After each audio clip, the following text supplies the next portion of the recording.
అనంతపురం జిల్లా ఉరవకొండ నియోజకవర్గంలో ఈదురుగాలులు అకాల వర్షాలు విధ్వంసం సృష్టించాయి. కూడేరు, బెలుగుప్ప మండలాల్లో భారీగా పంట నష్టం వాటిల్లింది. అకాల వర్షాలు, ఈదురుగాలులతో సుమారు 100 ఎకరాల్లో అరటి తోటలు నేలమట్టమయ్యాయి.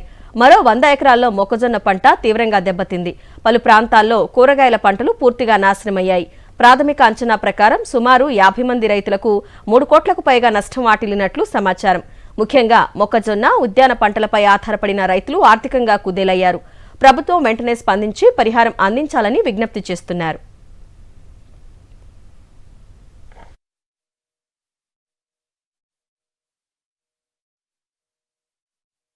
గాలివాన ఏకమయ్యి ఈ మొత్తం మొక్కజొన్న పంట అంతా నేలకు ఒరిగి తీవ్రమైన నష్టము రైతుకు భారీ ఇబ్బంది గురి చేసింది. ఈ వర్షానికి ఇంకొక నెల రోజుల లోపల ఉండింటే మాకు పంట బాగా చేతికొచ్చేది.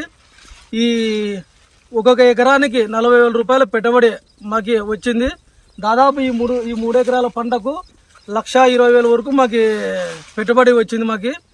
మేము దీనిపైన ఆధారపడి బతికే వాళ్ళము. మాకు ఇకనైనా ప్రభుత్వం ఈ పంట నష్టం చూసి మాకు పంట సహాయం అందించవలసినదిగా మేము కోరుతున్నాము.